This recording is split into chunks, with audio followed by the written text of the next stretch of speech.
Well, those of you who know this book a bit know that it begins at the very beginning with some lines of poetry.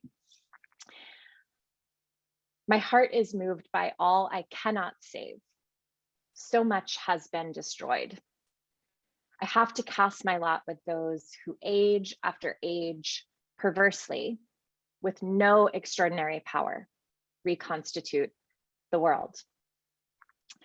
This is a stanza from a poem by Adrienne Rich, who is an amazing feminist writer and poet. And this is a poem called Natural Resources. And when we came across this stanza, it just immediately cracked open the title that this book kind of came to claim as its own. And we had a very hard time finding the right name for it. But the spirit in these lines, right, that our hearts are also moved by all we cannot save, but also by all that we together still can. And that work of showing up and rolling up our sleeves to reconstitute the world. So I actually want to start this talk, perhaps a little bit counterintuitively, by reading from the very end of the collection. The essay that we close the book with is called The Onward. And it unpacks these 4 words, all we can save. All speaks to the whole, each and every, nothing left out. As you have read in these pages, all is connected. That's the truth, both of the world's wisdom traditions and increasingly of scientific findings. No single thing, no species or ecosystem, community or culture is safe when so much hangs in the balance. We unravel as one or we regenerate as one. Of course, the diminished all we live amid and are a part of today is not the same as the all of last year, nor is it the same as the all of the 1990s when the climate movement was born, the all of the late 1970s when the fossil fuel industry knew plainly what was at risk, or the all of 1856 when the scientist Eunice Newton Foote identified the link between carbon dioxide and global temperature. Yet there is so much left, so much that calls for our best efforts. So all also speaks to the level of commitment needed, not to give up on anything, to be all in. It is naive to tether our hopes to a world without climate change and the losses it brings. It is naive to ignore how many hopes are now long shots, but that doesn't mean we quit. We must not cede the future to those who recklessly gamble it. Every 10th of a degree of warming, every centimeter of sea level rise, every increasingly unnatural disaster, every species, every life, all of it matters. We speaks to the collective, to collaboration, to community, to the relational work at hand. Addressing the climate, the gnarliest problem humanity has ever faced, will take everyone. That has to include girls and women. That has to include you. That has to include not just leaders, but followers, doers, makers, and nurturers of all stripes in true cooperation. The climate movement is now 3 generations deep. So much sage advice and youthful energy to harness, such diverse expertise and perspectives to bring to bear. We must hold this broad collectivism tightly to ensure poor communities, communities of color, and Indigenous peoples are not just included, but at the heart of this transformation, lest we have a fractured and incomplete we. We speaks to justice, to how we do the work that needs doing and whose contributions are valued. We cannot, we must not go it alone. To focus only on what we can do as individuals instead of what we can do together will mean failure. A theme that emerges strongly in this book is community. Indeed, building community around solutions is the most important thing. Can speaks to sheer determination. This shit ain't over yet. Possibility still exists as documented in data-driven analysis of climate solutions and temperature trajectories. and is imprinted in the persistence of life despite all odds. We are a miracle. Our task and our opportunity is to face a seemingly impossible challenge and act in service of what is possible. So, what can I do? It's an increasingly prevalent question, which is a very good thing, but the answers offered are often trite, consumerist, and incomplete. And often the question should be, what can we do? How can we depart this perilous path? These are questions to live into every day for the rest of our lives. We can answer them and answer them again and again by considering what good work is unfolding around us, what invitations we may already have received, and what gifts we might have to offer or offer more deeply. From personal acts to professional prowess to political participation, our layers of agency are more profound than we may realize. Our voices and choices, our networks, dollars and votes, our skills and ingenuity, these are all openings for can. Enough of what we cannot achieve. Can is the drumbeat of those who refuse to give in to destruction, who rise again and again with life force. Save.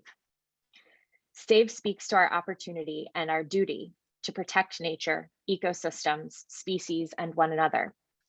We are one another's keepers. Save also acknowledges how much has already been lost and how much more loss is guaranteed to come. We are at the point of gross imbalance where to save is now the imperative. This word, from the old French savoir, keep, protect, redeem, offers us a chance to restore and rebuild, to recommit ourselves. But saving doesn't mean holding on to or petrifying current systems, quite the opposite. It means retrieving ways of living and being that have been sidelined and suppressed. It means attending to the root causes of enmeshed crises. It doesn't mean a draconian assignment. It means joyously building a human society that aligns with life's principles and assists the planet's living systems. So that's just kind of setting a bit of big context for what this book is about.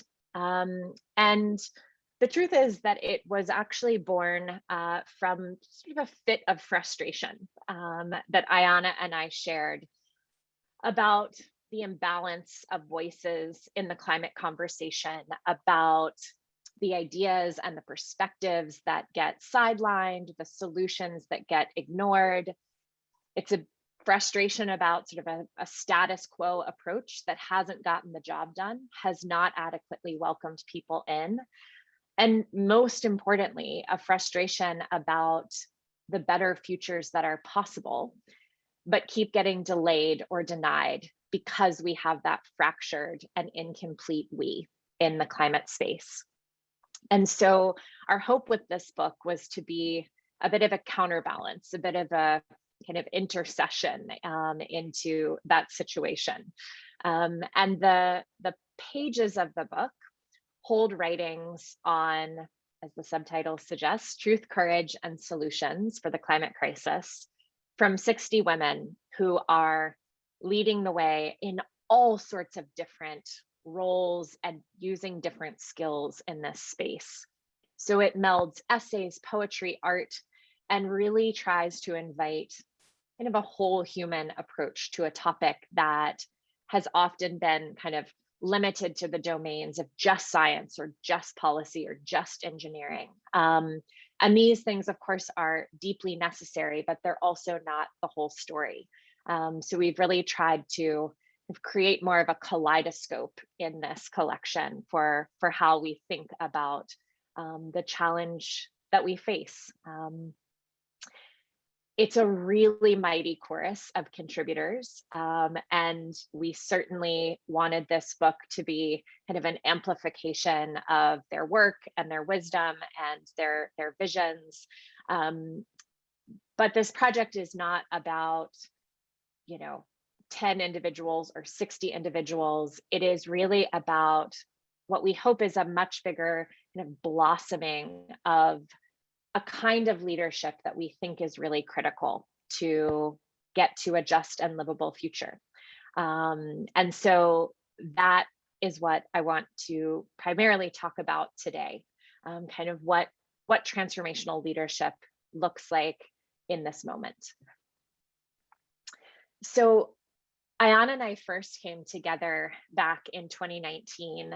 We had an opportunity to gather a group of 30 women leading on climate in different ways. And we had to put a name down on the form for the ranch that was offering us to come. And we were like, let's call it the Feminist Climate Renaissance. That seems like a good name. And this phrase has actually ended up becoming really both an anchor and an aspiration for our work.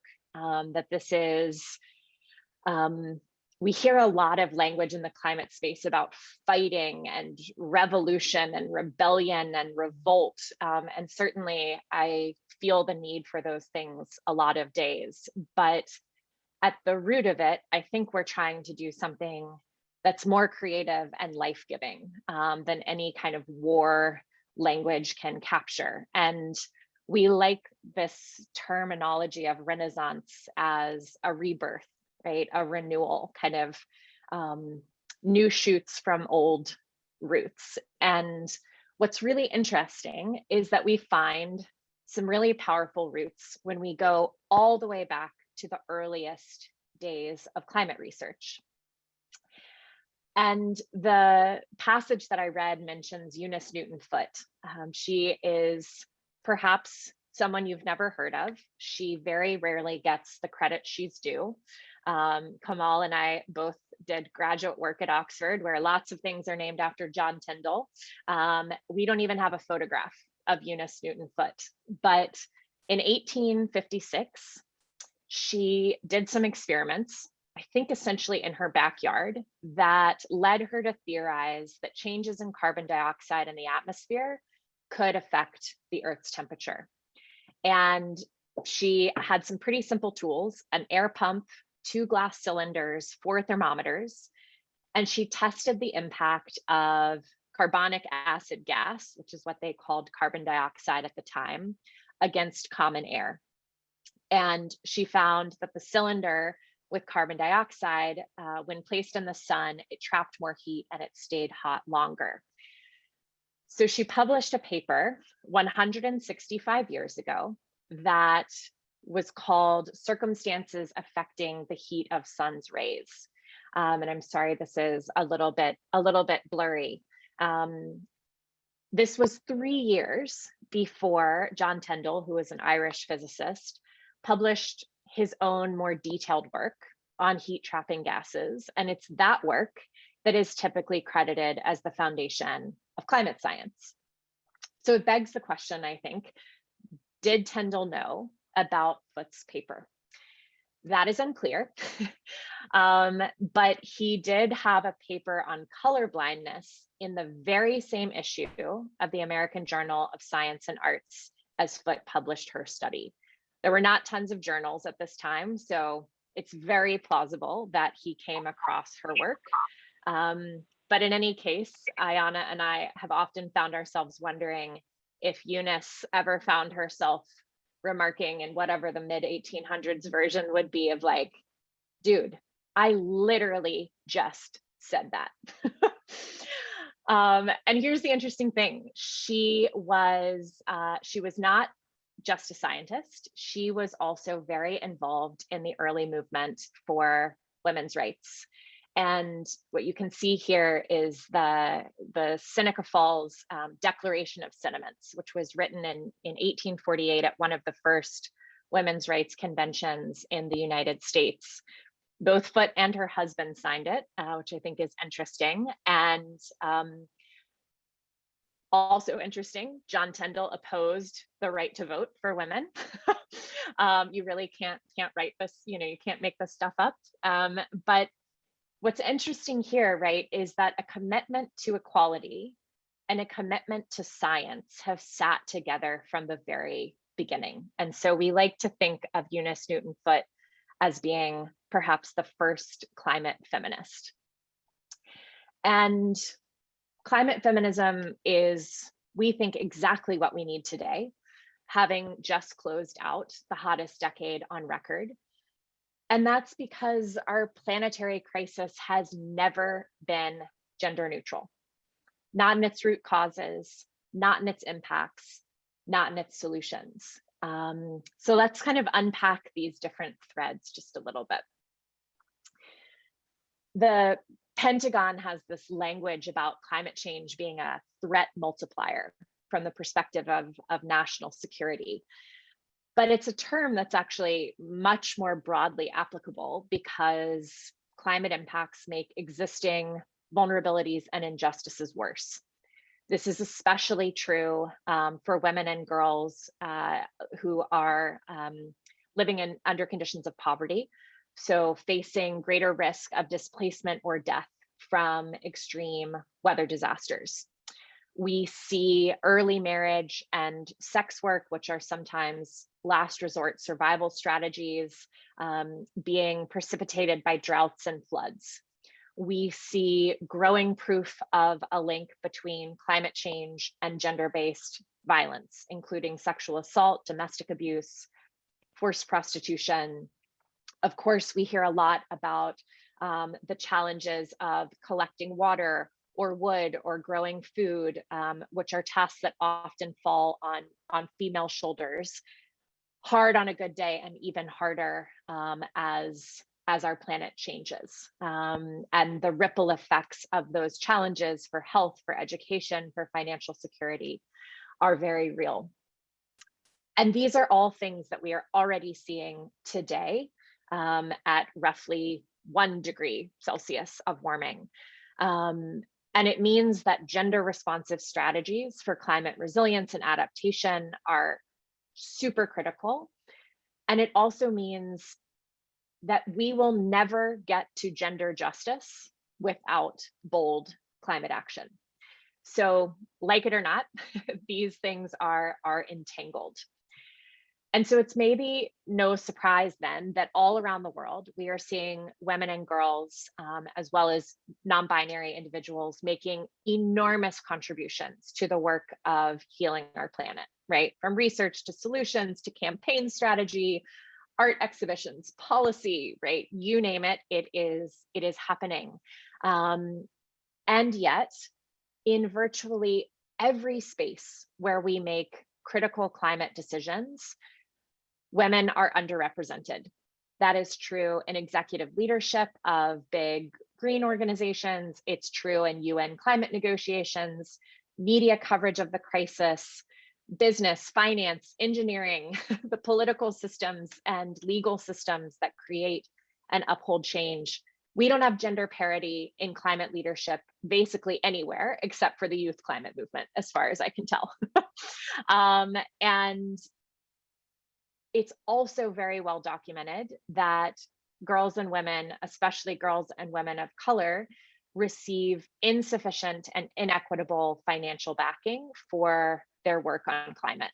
And we see this trend of kind of the dominant public voices on what's this crisis all about and what should we do about it are still predominantly white men. And that's not just a problem of fairness, it is a problem of efficacy, because what we also see in a growing body of research is that when women are equally present in climate leadership, the outcomes are better. So part of that is about an aversion to taking on outsized risk or imposing it on others, which data indicates white men are particularly inclined to do. Again, not because of some intrinsic biology, right, but because of the way we are socialized.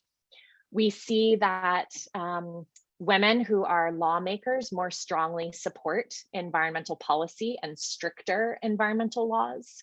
We see that when parliaments have greater representation of women, they are more likely to ratify environmental treaties, that when women participate equally with men, policy interventions are more effective, and that even at a national level, higher political and social status for women correlates with lower emissions and greater protection of land area. So lots of interesting kind of threads emerging from a research perspective that kind of add up to what Kamal mentioned earlier, that we have a leadership crisis at the heart of the climate crisis, and we've got to solve that if we want to get to the kinds of outcomes that I think we all share. We've still got way too many leaders across sectors who are focused on profit and power and prestige, right, at the expense of people and planet.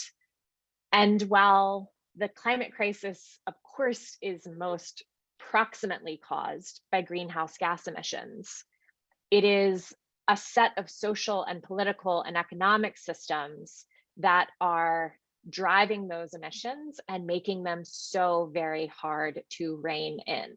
So we have to be getting deeper to unfettered economic growth, extractive capitalism, the concentration of wealth and power, and the entanglement of all of that with racism, white supremacy, and patriarchy. It's really a great party that we've got to go to. But we have to do it, right? Because science has given us a really clear task, which is to fundamentally transform society this decade, right? This is not some activist group. This is the Intergovernmental Panel on Climate Change telling us that we have to have rapid, far-reaching, unprecedented changes in all aspects of society. And that means we've got to do systemic change and not tinkering around the edges sort of change. And if the task before us is transformation, it's going to take transformational leadership. And what Ayana and I sort of stepped back and thought about as we were writing the opening essay of this book is that we need an upwelling of climate leadership that is more conventionally feminine and more committedly feminist, that's rooted in compassion and care, collaboration, creativity. And the amazing thing is that that kind of leadership is wide open to people of all genders. So what does that look like in practice? I want to just kind of zip through a 4-part framework that you can dig into more deeply in the beginning of the book, that we think are at least 4 of the critical dimensions of transformational leadership. So the first one is having a clear focus on making change rather than being in charge.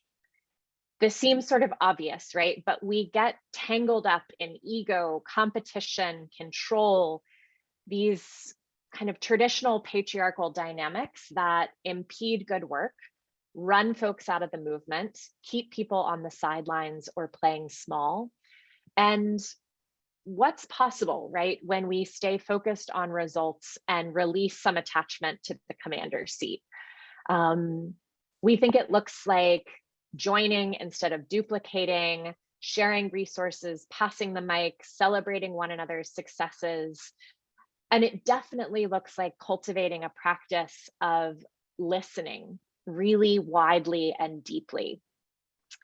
And this is a wonderful quote from Maggie Thomas's essay in the book. Maggie's now the chief of staff for the White House Office of Domestic Climate Policy, where she's getting to really put this theory into practice. And she's talking about the necessity of deep listening to get to good and effective climate policy. And that we've got to take on this work not as, you know, my policy versus your policy, but what we actually saw as the Democratic primaries unfolded, feels like a million years ago now, of kind of this race to the top and building on one another's ideas. And that's the kind of approach that we need. Similarly, Shea Bastida, who is a youth activist, has the opening essay in the collection called Calling In, and she gives this like warm and welcoming invitation that we think the movement so needs, and getting away from this idea that there's perfect climate leadership and there is stepping in and continuing to learn and doing the best that we can, and that is so very much what we need. The second quality is about a commitment to respond to the climate crisis in ways that heal systemic injustices rather than deepening them. And without that commitment, we will deepen them because we will be approaching things through kind of a status quo approach. So no more calculated sacrifice zones for fossil fuel extraction, no one casually left behind, no profiteering as progress, right? This is about centering equity and inclusion and frontline and impacted communities, and recognizing that we can address the near-term needs that communities are grappling with and the long-term aims of reducing emissions at the same time and more effectively. We've got to come at this through what Beth Sawin calls multi-solving approaches. And there's an incredible piece in the book by Colette Pichon-Battle, who is an activist and a lawyer in Louisiana on the Gulf Coast in the US. And she talks about fundamentally reframing the idea that climate change is the problem and recognizing that climate change is one of, and perhaps kind of the most damning symptom of a system, right, that has been built for extraction of both people and planet. And remembering always that we are trying to address the system at the heart of the crisis, and kind of getting always to this deeper analysis. Sherry Mitchell, who's been a really important teacher for me, who is an Indigenous land rights attorney, and author. She's based in Maine. Her incredible essay on Indigenous prophecy and Mother Earth shares so much wisdom, but this is one of the pieces that really has stuck with me. These ideas of holding at the same time, does one individual have enough? And also, does everyone have enough? And including in the everyone, all beings of the natural world. And that we have to be holding these two things and weighing them against one another to make sure that there's a balance to life, because equity is not somehow secondary to survival, as I think we still hear from too many people in the climate movement sometimes, but that equity is survival. Then we come to some themes that that you all shared about kind of what this book meant to you in the opening, about embracing both a head-centered and heart-centered approach, right? Why would we ever think we could solve this whole thing with just the prefrontal cortex, right? We have to bring our whole selves to this moment, to this work, and that means that there's fear, there's grief, courage, uncertainty, right? All of these things that come with having our eyes wide open to what is unfolding on this planet. And that means we have to do inner work at the same time that we're trying to do this outer work in the world. And what I think is so powerful about this integration of head and heart is this is where scientific rigor and moral clarity meet. It's where we get the power of analysis and empathy at the same time. Strategy and imagination converge, right? This is about, I think, tapping into our superpowers. And I love this interstitial quote that's in the book from Audre Lorde, that our feelings are our most genuine paths to knowledge, right? That this is not just about, making space to be emotional. This is about getting to really powerful insights and tapping into fuel for action. And I can't remember who was quoting from Susie Moser's essay, but I love this piece, that the well-being of our hearts and souls has to be reestablished to its rightful place as relevant and essential. And Susie also writes in this piece that we have to take care of each other because burnt out people are not equipped to serve a burning planet. And then the last quality, recognizing that building community is a requisite foundation to building a better world. This takes time, it takes space. We have to invest in the web between us because we can't do this work alone. We can't hold the grief alone. We can't celebrate alone. And I think certainly in my experience, a sense of partnership and collaboration is actually kind of what's kept me going when the work has been really hard and it's felt like the boulders rolling back down the mountain. Community is the source of wisdom, right? Individualism comes up short again and again on true solutions, on purpose, on joy. And the closing essay in the book is by Christine Nieves Rodriguez, who leads a nonprofit called Emerge Puerto Rico. And she's reflecting on kind of the aftermath and her experience in Hurricane Maria. And she explains that when everything collapses, you have to tap into this pre-existing system of trust and dignity and reciprocity that as they encountered the reality of devastation, unlike anything she had experienced in her life, that the most important thing, the most important infrastructure for climate resilience and for survival is community. And as Adrienne Marie Brown writes, under the earth always, oak trees reach for each other. They grow such that their roots are intertwined and create a system of strength that is as resilient on a sunny day as it is in a hurricane. And I think this is what we are trying to build, right? We need the largest, strongest team possible to get to a life-giving future. And it's interesting, actually, that when Ayana and I kind of had the initial burst of ideas about this book and about some areas of work that have now rolled into this nonprofit, we were actually hiking through an aspen grove, which of course looks like a bunch of individual trees, but actually aspens are one big connected organism. So that's become a powerful metaphor for our work. So what might Eunice Newton-Foote have achieved, right? If she had had the same access to training and resources and platforms as John Tyndall?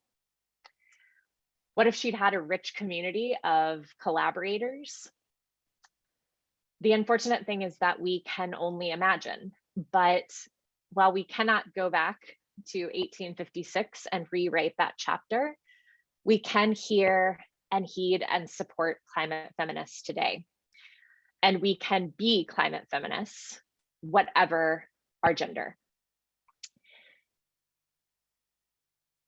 Those of you who have and know the book know that there are beautiful pieces of art by Madeline Jubilee Saito. And this is one that I come back to again and again because I think it sums up so much of this work. Can you imagine the community that will heal the climate crisis? It will not be just you. It will not be some technological salvation. It will be all of us. And it will be all of us using the collective tools that we have. And in this most critical decade of human history, it's time, right? It is time to lead with open eyes, with broken open hearts, with linked arms, and maybe most importantly, with ferocious love. Truth and courage and solutions, Ayana and I really believe, are the trifecta that can move us forward. kind of making our way through this achingly uncertain moment that we're in, and towards all we can save. So I'm going to leave it there, and we can dive into some questions. Thank you so much, Katharine, for that really inspiring and moving talk. I'm going to jump straight into some questions because they've been sort of piling up on our Slack community. So we're going to first take questions from our Terra fellows, and then if we have some time at the end, we'll check the email and get some questions from there as well. So the first question is from Satova Kinoshita. She says she's a massive fan of All We Can Save, which she's currently reading with her circle. 2 questions. What have you learned about communication storytelling, including poetry, art, fiction, nonfiction, etc., about the climate crisis? How can each of us develop our voices in our respective domains, but also bring a broader public along? That's the first question. And the second question is, what is the balance between identifying the clear need for more feminine leadership, especially in solving the roots of the crisis, versus perpetuating the idea of a feminine versus masculine dichotomy? Yeah, these are such great questions. Thank you all for getting us going on some big topics. So for just so everyone knows, there was a mention in the first question about circles.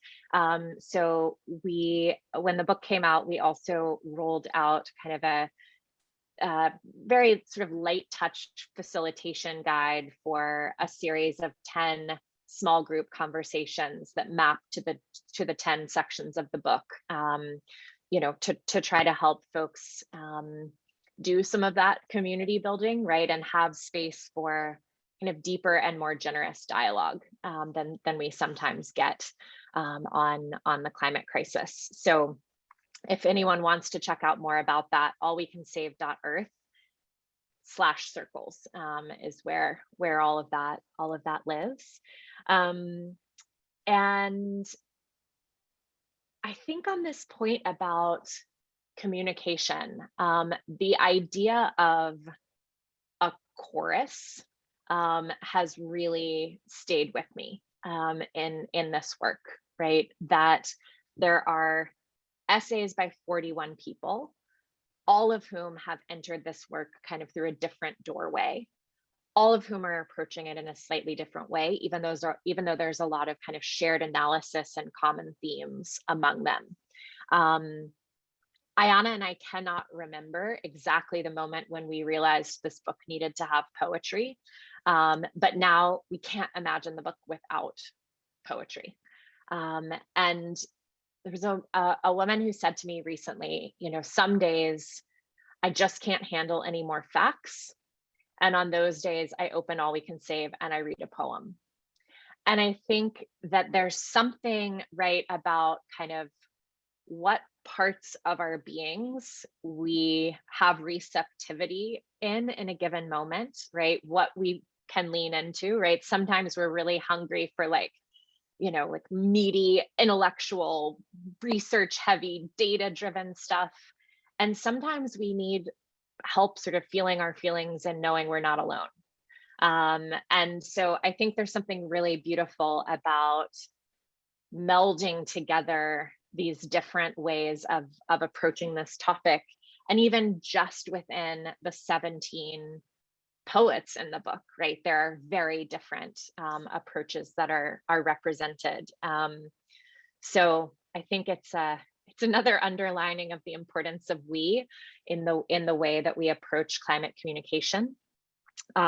It's part of the reason why we were so passionate about this book, right? That like there are people that we really admire who have been kind of dominant voices in climate discourse for a long time, and like we need a biodiversity of that. There's great work that's being done by an organization called the Doc Society and their Climate Story Lab, which has the same idea that we need, kind of a biodiverse ecosystem of climate stories, because this is so complicated. We need many messengers, many messages reaching many audiences, and that's the way, that's the way we're going to reach more folks and kind of welcome them in.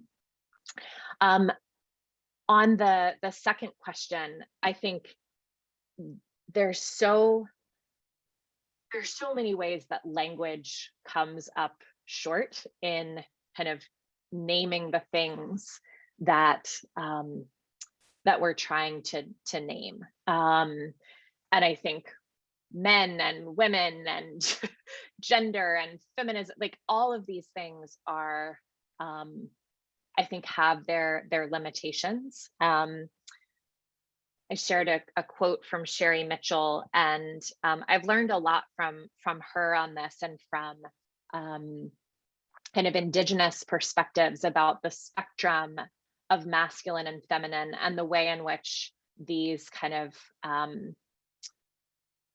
qualities or dimensions live within all of us. And we've basically had sort of an over-indexing to things we would consider stereotypically masculine, and a minimizing of things that we would consider stereotypically feminine. And what we're looking for is to get to more of a balance. And for those who might want to dive into this more deeply, there's a great chapter in her book called Sacred Instructions about this.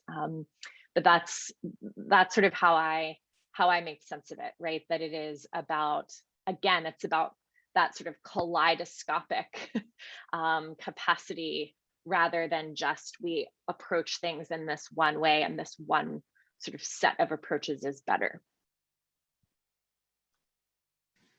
Thank you, Katharine. Next question from Ishita.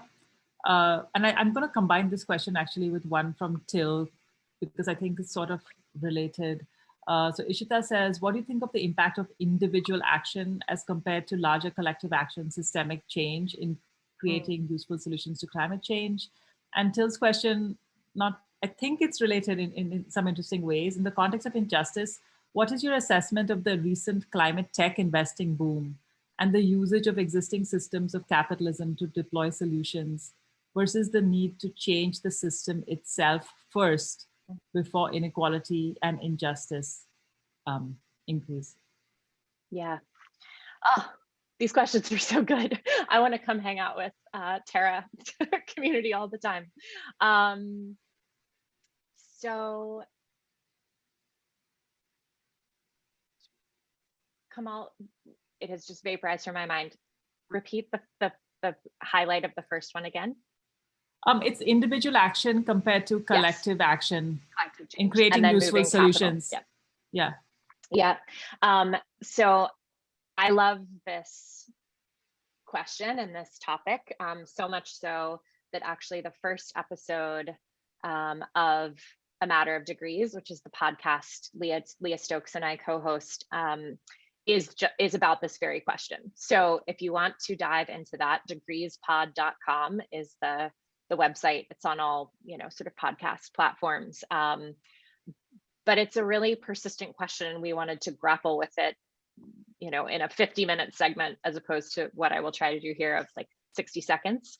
But I think it's a both and, right, at the end of the day. But again, I think it's about where we have kind of over-indexed. And I think that question that more and more people are asking of what can I do? What can we do? So often the answers that people get are very much about individual action, right? I will never forget watching An Inconvenient Truth and the change your light bulbs at the end, and you're like, what? That feels radically out of step with the crisis that you've just mapped out. Something feels like something's not connecting here. And I think that it suggests to people that the thing we want them to do is be better consumers, when actually the thing we want people to do is engage as a collective and engage as citizens. And that doesn't mean don't do things in your home, don't do things in your family. All that stuff is great. And I think it is, maybe more than anything, it's about kind of feeling like we have some integrity with our values, and we're sort of living into the world that we imagine. But if you've got an hour of time, think about how to spend it in a collective more than think about how to spend it alone, I think is kind of the biggest rule of thumb. And we're on a really tight timeline, right? We've got 10 years to cut emissions in half. And if the pandemic taught us anything, it's that even when individual action radically changes, right? So much of the world hunkers down and stops flying and stops driving. And it was like a blip on the emissions radar, right? Assessments are kind of still coming in, but we're talking about something around 8 or 9%. Well, we're 8 or 9% is not enough, right? We have to fundamentally change how mobility happens, how we get electricity, how we grow our food, right? All these things that like are way out of our individual control. So I think it's about sort of keeping it in perspective and making sure, especially, that we're not suggesting to people that somehow the work is to perfect our individual lives rather than to radically shift the world that we're living in. Thanks so much, Katharine. Technology yes. and capital. Yes. Yes. So look, so clearly we need money moving from fueling the problem to fueling solutions. That's like definitely something we need. We live in a capitalist system. Like, we should try to marshal it for good, as we are trying to change it. And I think that's a challenge. And I think one of the things that I think we don't hear a lot about in the kind of climate solutions investing Silicon Valley world is like, who is benefiting? Who is deciding? How are drawbacks being mitigated, right? I think we need to be bringing those kinds of questions into the conversation, because we could really replicate a lot of what is broken, but like with solar panels on top. And that is not a solution, especially because we have to be thinking about both curbing emissions and building resilience. And we don't get resilience when we've got massive wealth inequality, and a very small number of people, you know, calling the shots because they hold all the dough. So again, sort of a yes and kind of question or answer. I'm a little conscious of time, so I'm going to read out one more question, and then we'll wrap up after that. So this is from Anna. I just fell in love with this concept of transformational leadership. Does the project provide more workshops, boot camps, or any sort of training on this? The short answer to that is stay tuned. We hope that'll be coming. We're kind of just getting our sea legs as an organization, but it's on our radar. One of the things that we are hoping to launch relatively soon is kind of a series of virtual, like, ask me anything sessions for folks who are doing this work in lots of different spaces and with lots of different kind of wearing lots of different hats in the climate space, and to try to sort of pull back the curtain a little bit and sort of demystify some of this. And so talking about transformational leadership with those folks will be a critical thing. So if you want to stay up to date, we have a newsletter that we barely ever send out. So don't worry, you can sign up for that on our website, and also follow us on Twitter and Instagram, and we'll try to share all these things that are coming up there too. Thanks so much, Katharine. On behalf of the whole Terra community, I want to offer our deepest gratitude to you for sharing your wisdom. I found the stuff you shared about transformational leadership like very personally relevant, as well, as we try to build Terra. And interestingly, right from the start, we've had this vision of Terra as, you know, my co-founder calls it sort of the big umbrella. And so, you know, the idea is that we really do need a collective, and that's what we're trying to build here. So I found it really validating, and also kind of providing direction to us as well. One of the essays that I really loved in All We Can Save is titled "Wakanda Doesn't Have Suburbs" by Kendra Pierre-Louis. As most of you may know, Wakanda is the fictional African country in the movie Black Panther. It's the most technologically advanced country on earth. But Pierre Lewis points out that Wakanda is a country whose greatest technological achievement is maintaining its environment. Its greatest technological achievement is maintaining its environment. This message feels especially resonant to our times. So, Katharine, as a way of wrapping up, as someone who seems to bridge the worlds of technological solutions, feminist leadership, powerful storytelling, and acting from the heart, I'd like to invite you to leave us with one call to action that we can build from. So we too can work toward our own visions and versions of Wakanda, where humans, technology, and nature exist to support each other and thus thrive. So over to you, Katharine. Thank you, Kamal. And I just have to say, I'm so excited about what Terra is doing. And I was excited sort of conceptually before today, and even more excited getting to interact with you all a bit. So I hope we can continue to find ways to link arms. But I think, you know, I for a call to action, I've been in climate in one way or another for more than 2 decades. And it really has only been in the last like 3 years that I've really felt like I've found my place. And that has really been in large part because of collaborators and community. And so I think so often we think about like the knowledge or the skills or the role or whatever. And I think the call to action would be to like think about your climate squad, kind of who you want to be linking arms with, supporting, celebrating, seeding collaborations with, and really nurturing that kind of that little community within this much bigger ecosystem of transformation.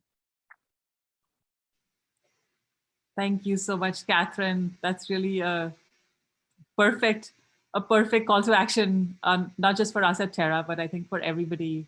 On that note, I want to say one more time, thanks so much. And thanks to all of you for being here. We really appreciate you taking the time.